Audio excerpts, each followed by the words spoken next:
Ranni 1-ാം class judicial magistrate കോടതിയിൽ ഉണ്ണികൃഷ്ണൻ പോറ്റി ഹാജരാക്കിയപ്പോൾ പോറ്റിക്ക് വേണ്ടി ഹാജരായ ലെവിൻ വേണാട്ടാണ് നമുക്കൊപ്പമുള്ളത്.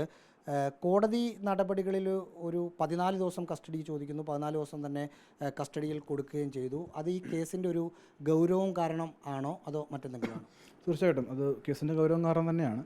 പക്ഷേ നമുക്ക് പറയാനുള്ള കാര്യങ്ങൾ നമ്മൾ കൃത്യമായിട്ട് നമ്മൾ കോടതി ധരിപ്പിച്ചിട്ടുണ്ട്. ഒരു 10-20-25 മിനിറ്റോളം നമ്മൾ കോടതിയിൽ നമ്മൾ ആർഗ്യുമെൻ്റ് ഉണ്ടായിരുന്നുണ്ട് സൈഡിൽ നിന്നുള്ളത്. നമ്മൾ കൃത്യമായിട്ട് കാര്യം പറഞ്ഞിട്ടുണ്ട്. നമുക്കതിലുള്ള കണ്ടൻഷൻ എന്ന് വെച്ച് കഴിഞ്ഞാൽ നമ്മൾ അന്വേഷണവുമായി സഹകരിക്കാൻ യാതൊരു മടിയും നമുക്കില്ല. അന്വേഷണത്തിൻ്റെ എല്ലാ ഘട്ടത്തിലും ഇന്നലെ മുതൽ തന്നെ നമ്മൾ ചോദിക്കുന്ന കാര്യങ്ങൾക്കെല്ലാം കൃത്യമായും വ്യക്തമായിട്ടും പോറ്റി മറുപടി നൽകുന്നുണ്ട്. അതിനോട് ഒത്തിരി രീതിയിൽ പരിപൂർണ്ണമായി അദ്ദേഹം സഹകരിക്കുന്നുണ്ട്. സബ്സിക്വൻ്റ് 14 ദിവസം എന്ന് പറയുന്നത് റയറസ്റ്റ് ഓഫ് ദി റയർ കേസുകളിൽ മാത്രം നൽകുന്ന ഒരു രീതിയിലുള്ള ഒരു പോലീസ് കസ്റ്റഡി ആവശ്യമാണ്. അതിന് തീർച്ചയായിട്ടും ഞങ്ങളതിനെ കൃത്യമായിട്ട് അതിൽ ഒബ്ജക്ഷൻ കോടതിയിൽ അറിയിച്ചിട്ടുണ്ട്.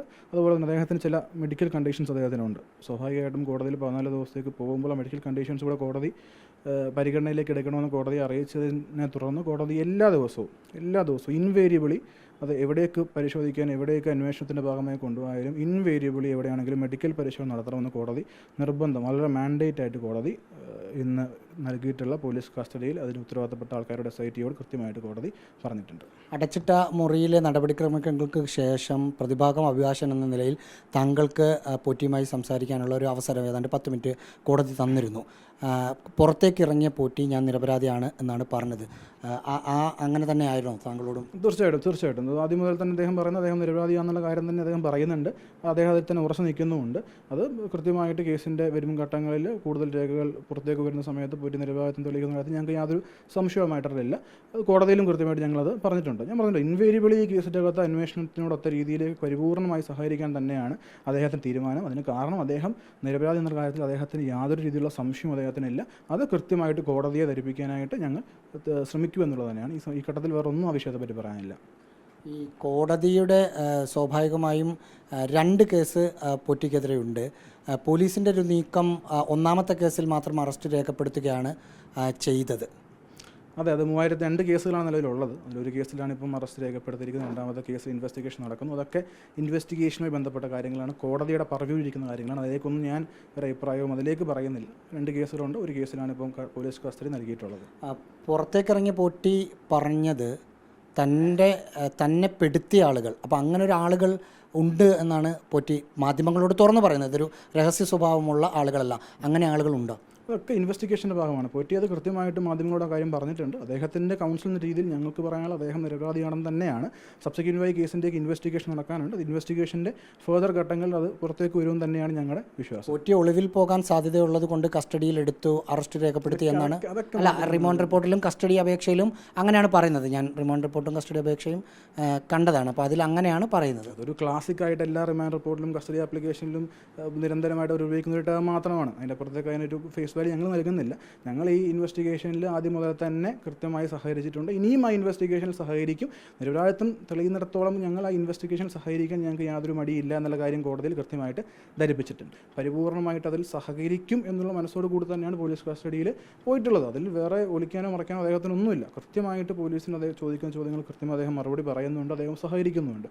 വേറെ അതിനെപ്പറ്റി വേറെ ഒന്നും, ബാക്കി ജാമ്യപേക്ഷ അടക്കമുള്ള കാര്യങ്ങൾ, ബെയിൽ അടക്കമുള്ള കാര്യങ്ങൾ പലരോടും ചർച്ച ചെയ്ത് തീരുമാനിക്കേണ്ട കാര്യമാണ്. അത് കൃത്യമായിട്ട് ചർച്ച ചെയ്ത് യഥാസമയം അത് കൃത്യമായിട്ട് അത് കോടതിയിൽ സമർപ്പിക്കുന്നതായിരിക്കും. ഇനി 30-ാം തീയതിക്ക് ശേഷം മാത്രമല്ലേ ജാമ്യാപേക്ഷ സമർപ്പിക്കാൻ കഴിയുള്ളൂ? അതെ, 30-ാം തീയതിക്ക് ശേഷമാണ് ഇനിയിപ്പോൾ ജാമ്യാപേക്ഷ സമർപ്പിക്കാൻ കഴിയുന്നത്. സ്വാഭാവികമായി ജില്ലാ കോടതിയിലേക്ക് പോകേണ്ടി വരും. അതൊക്കെ അണ്ടർ ദി പ്രോസസ്സാണ്. അതൊക്കെ നമ്മൾ കൃത്യമായ സമയമാകുന്ന സമയത്ത് നമ്മൾ കോടതിയുടെ പ്രൊസീജിയേഴ്സ് നോക്കി നമ്മളത് കൃത്യമായിട്ട് ചെയ്യും. ഇതുവരെയുള്ള അന്വേഷണത്തിൽ അയ്യപ്പൻ്റെ 2 കിലോ സ്വർണം താങ്കളുടെ കക്ഷി കവർന്നെടുത്തു എന്നാണ് കണ്ടെത്തിയത്. മാത്രം അതൊക്കെ സസ്പീഷ്യൻസ്, അലിഗേഷൻസ് മാത്രമാണ്. അതൊക്കെ പ്രോസിക്യൂഷൻ വേർഷൻസ് മാത്രമാണ്. അതൊക്കെ ഇൻവെസ്റ്റിഗേഷൻ നടക്കുന്ന മാറ്ററാണല്ലോ. അത് രേഖകൾ ഇനി ലഭിക്കാനുണ്ട്. അതൊക്കെ കോടതിയിൽ നിന്ന് രേഖകൾ ലഭിക്കാനുണ്ട്. അത് ഇൻവെസ്റ്റിഗേഷൻ നടക്കാനുണ്ട്. ഇൻവെസ്റ്റിഗേഷനൊക്കെ നടന്നതിന് ശേഷം കൃത്യമായിട്ടൊരു പിക്ചർ ലഭിക്കും. അപ്പോൾ അദ്ദേഹത്തിന് നിരപരാധിത്വം തെളിയുമെന്ന് തന്നെയാണ് ഞങ്ങൾ വിശ്വസിക്കുന്നത്. അതായത് ഈ 2 കിലോ സ്വർണം കട്ടു എന്ന് പറയുന്നതൊന്നും ശരിയല്ല. അല്ല, അലിഗേഷൻസ് മാത്രമാണ്. അലിഗേഷൻസ് ആണ്. അതൊക്കെ കോടതിയിൽ ഇനിയും ട്രയൽ സ്റ്റേജിലൊക്കെ തെളിയേണ്ട കാര്യങ്ങളാണ്. അതൊക്കെ നിലവിൽ അലിഗേഷൻസ് മാത്രമാണല്ലോ. അലിഗേഷൻസ് കോടതിയാണല്ലോ തെളിയിക്കുന്നത്. ആ ബഹുമാനപ്പെട്ട കോടതിയിൽ കേസ് വരുന്നു, ട്രയൽ സ്റ്റേജ് വരുമ്പോൾ അതൊക്കെ സ്വാഭാവികമായിട്ടും അദ്ദേഹത്തിന് അനുകൂലമായിട്ട് അദ്ദേഹത്തിന് നിരപരാധിത്വം തെളിയും എന്ന് തന്നെയാണ് അദ്ദേഹത്തിൻ്റെ കൗൺസിൽ നില ഞങ്ങൾ വിശ്വസിക്കുന്നത്. നിയമപരമായി എത്രത്തോളം ഗുണം ചെയ്യും പോറ്റിയുടെ കയ്യിലേക്ക് കൊടുത്തുവിട്ട സ്വർണ്ണപ്പാളികൾ രേഖകളിൽ ചെമ്പുപാളികൾ എന്നതായിരുന്നു? നോ കമൻസ് ഇതൊക്കെ കോടതി പറയൂ, ഇൻവെസ്റ്റിഗേഷൻ പറയുകയുള്ള കാര്യം അതിലേക്കൊന്നും പറയാനില്ല. ഇന്നിപ്പോൾ ആകെ പറയാനുള്ളത് അദ്ദേഹത്തെ കോടതിയിൽ ഹാജരാക്കിയിട്ടുണ്ട്, 14 ദിവസത്തേക്ക് റിമാൻഡ് ചോദിച്ചിട്ടുണ്ട്. റിമാൻഡിനെ കൃത്യമായിട്ട് ഞങ്ങൾ ഒബ്ജക്റ്റ് ചെയ്തിട്ടുണ്ട്. ഒബ്ജക്ഷൻ്റെ പുറത്ത് അദ്ദേഹത്തിന് മെഡിക്കൽ കണ്ടീഷൻ ഉള്ളതുകൊണ്ട് എല്ലാ ദിവസവും മെഡിക്കൽ ചെക്കപ്പ് വേണമെന്ന് ആവശ്യപ്പെട്ടിട്ടുണ്ട്. അതിൻ്റെ പുറത്ത് എല്ലാ ദിവസവും മെഡിക്കൽ ചെക്കപ്പ് കോടതി മാൻഡേറ്റ് ചെയ്തിട്ടുണ്ട്. 30-ാം തീയതി വീണ്ടും കോടതിയിൽ ഹാജരാക്കും. അതിനുശേഷം കോടതി രേഖകൾ ലഭിച്ചതിന് ശേഷം അതിന് കൃത്യമായിട്ടുള്ള ബെയിലാണെങ്കിൽ ബെയിൽ, അത്തരത്തിലുള്ള ഇടപെടലുകളിലേക്ക് കടക്കും. അത് മാത്രമേ ഉള്ളൂ. മെഡിക്കൽ കണ്ടീഷൻ കുറച്ച് ആരോഗ്യ പ്രശ്നങ്ങളുണ്ട്, അദ്ദേഹം ചികിത്സയിലായിരുന്നു എന്ന് മനസ്സിലാക്കുന്നു. അങ്ങനെയുള്ള ഒരാളെ കേരളത്തിന് പുറത്തേക്ക്, ഇപ്പോൾ ചെന്നൈ ആണെങ്കിലും ബംഗളൂരു ആണെങ്കിലും ഹൈദരാബാദ് ആണെങ്കിലും കൊണ്ടുപോകണമെന്നാണ് കസ്റ്റഡി അപേക്ഷയിൽ പറയുന്നത്. ഈ സമയത്ത് അങ്ങനെ ഒരു യാത്ര ചെയ്യാൻ പറ്റുന്ന ആരോഗ്യ സ്ഥിതി ഉണ്ണികൃഷ്ണൻ പോറ്റിക്കുണ്ടോ?